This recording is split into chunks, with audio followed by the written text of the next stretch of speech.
அனைத்து தமிழ் நெஞ்சங்களுக்கும்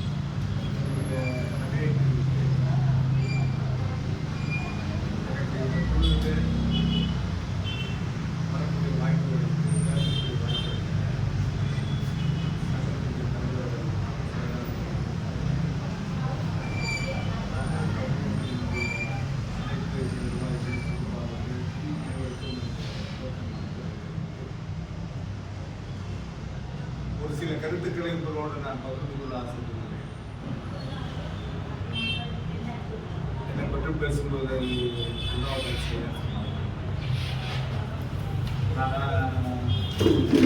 அமைப்பில் இருந்து மாநில செயலாளர் இருந்து விலகி நான் வருவதற்கு காரணமே தமிழுக்கும் தமிழர்களுக்கும் கொண்டு செய்ய வேண்டும் என்ற ஒரே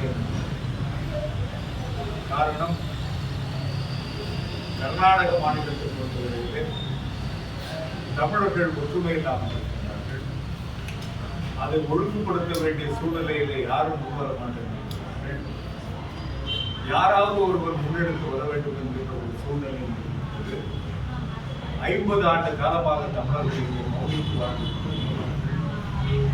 தமிழர்களுடைய எதிர்காலம், நம்முடைய இளம் தலைமுறைகளுடைய எதிர்காலம் வாழ்ந்து போகின்ற சூழ்நிலை இருக்கிறது.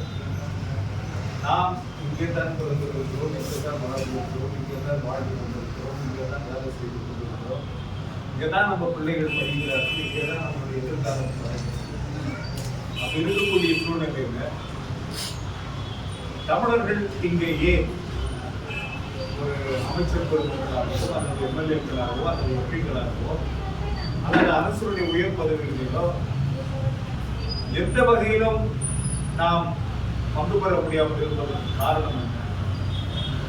ஏறத்தாழ 1 கோடி பேர் இருப்பதாக நாம் தெரிந்து கொண்டிருக்கிறோம்.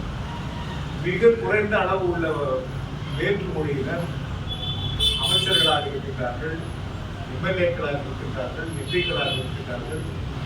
ஏன் குஜராத்தில் இருந்து வந்த மார்வடி கூட எம்பி சீட்டு கொடுக்கப்படுகிறது, அதில் அவர் மேயராக்கப்படுகிறார்.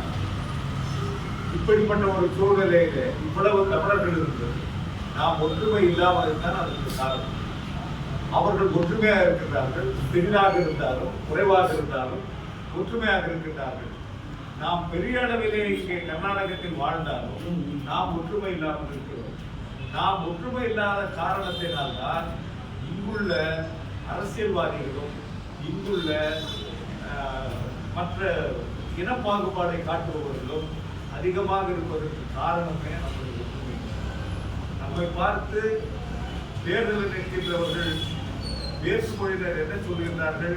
அவர்கள் தோற்றருக்கும் பிரியாணிக்கும் சரியானவர்கள் தமிழர்கள் என்று சொல்லியிருக்கிறார்கள். அப்படித்தான் நம்மவர்களும் இனி இத்தனை நாள் வாழ்ந்து கொண்டிருக்கிறோம். இனியும் அப்படியே நம்முடைய வாழ்க்கையை வாழ்ந்து கொண்டிருக்க வேண்டுமா? நம்முடைய எதிர்கால சந்ததியினருக்கு நாம் என்ன செய்ய வேண்டும்? இவைகளெல்லாம் யோசித்து சிந்தித்து பல்வேறு தரப்புகளிடம் பௌரர் உட்பட பல சிறுவர்கள் உட்பட பல தரப்புகளிடம் ஒரு சந்திரசேகர் உட்பட ஒரு ஆலோசனை கூட்டம் நடந்தது. அந்த ஆலோசனை தமிழர் ஒற்றுமை குறித்த ஒரு ஆலோசனை கூட்டம். பல்வேறு தமிழ் அமைப்புகளும் தமிழ் அமைப்புகளை சார்ந்தவர்களும் அங்கே கொண்டு சென்று தங்களுடைய கருத்துக்களை தெரிவித்தார்கள். ஆனால் தெரிவித்தவர்களுடைய கருத்துக்கள் தெரிவித்தவர்களுடைய அத்தனை பேர் இயக்கம் தமிழர்கள் ஒன்றுபட வேண்டும் என்பதுதான். ஆக தமிழர்கள் ஒற்றுமைப்பட வேண்டும், ஒன்றுபட வேண்டும் என்பதுதான். நாம் வெறும் பேசிக் கொண்டிருந்தால் பயனில்லை, செயலில் இறங்க வேண்டும், ஒரு துணிச்சலாக இறங்க வேண்டும். அப்படி இறங்கினால்தான் இங்கே தமிழர்களுக்கு ஒற்றுமை ஏற்படும். முதலிலே தமிழர் வருவார், இவர்களுக்கெல்லாம் வேலை இல்லை, சும்மா இருக்கிற பிரச்சனை விட்டு இது ஒரு பிரச்சனை கொண்டாடுறாங்க அப்படின்னு பேசும். ஆனா நீயே நாம ஒற்றுமையான தமிழமைப்போடு ஒற்றுமையாவது ஒருவர் கிடையாது. ஏனென்றால் மலேசியாவில் சிங்கப்பூர் இருந்தோம், அவர்கள் அந்த மண் சார்ந்து அந்த மண்ணில் இருந்து பல எம்எல்ஏக்களையும் பல அமைச்சர்களையும் பல துறைகளிலே ஈடுபாடு கொண்டவர்களாகவும் அதிகார வர்க்கமாக உடையவர்களாகவும் தமிழர்கள் இருக்கிறார்கள். ஆனால் நாம் இல்லை. அவர்கள் ஏறத்தாழ 20 லட்சத்திலிருந்து 30 லட்சம் தமிழர்கள் தான் வாழ்கிறார்கள். ஆனால் அவர்கள் தங்களுடைய இனக்குழுக்களிலே வைத்துக் கொண்டு ஒரு அரசியல் ரீதியாக அவர்கள் முன்னெடுத்து சென்று அவர்கள் செய்கிறார்கள். பெருமையாக பேசுகிறோம். சிங்கப்பூரிலே தமிழர் ஒருவர் அதிபராகிவிட்டார். அவர்கள் ஒற்றுமையாக இருக்கிறார்கள், ஆனார்கள். நாம் ஒற்றுமையாக இல்லை, ஆகவில்லை. என்னை பொறுத்தவரையிலே அரசியல் ரீதிக்காக மட்டுமே தமிழர்களை ஒன்றுபடுத்த வேண்டும் என்பதல்ல. தமிழர்கள் ஒன்றுபடுத்தப்பட வேண்டும் என்பதற்கு முழு நோக்கமே எதிர்கால சந்ததியினருக்கு வாழ்ந்து கொண்டிருக்கின்றார்கள். அவர்களுடைய வாழ்க்கைக்கு நாம் என்ன உத்தரவாதம் தர போகிறோம்? அவர்கள் வாழ்க்கைக்கு நாம் எப்படி பாதுகாக்க போகின்றோம்? அவர்கள் வேலை வாய்ப்பிலே எப்படி முன்னேற்ற போகிறார்கள்? அவர்களுடைய பொருளாதார ரீதியிலே எப்படி முன்னேற்ற செல்ல போகிறார்கள்? ஆகவே இவைகள் கல்வி, பொருளாதாரம் ஒத்தரையுமே நாம் உள்ளடக்கி பார்க்க வேண்டும்.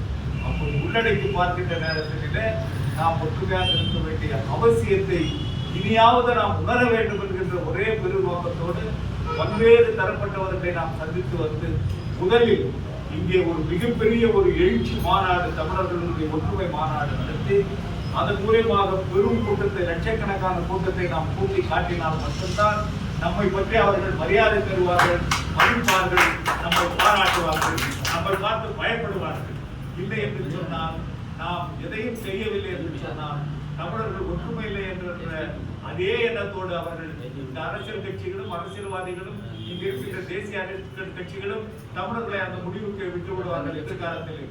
ஆகவே முதல் முயற்சியாக ஒரு ஒற்றுமை மாநாடு நடத்த வேண்டும் என்கின்ற ஒரு பெரிய நல்ல எண்ணத்தோடும் பெரும் நோக்கத்தோடும் அதை செயல்படுத்த முனைந்த நேரத்திலே அதை அனைவருக்கும் பகிர்ந்த நேரத்திலே அத்தனை பேருமே அதற்கு ஒத்துழைப்பு தருவதற்கு முன் வந்து இருக்கின்றார்கள். அப்படி அதை செய்ய வேண்டும் என்று சொன்னால்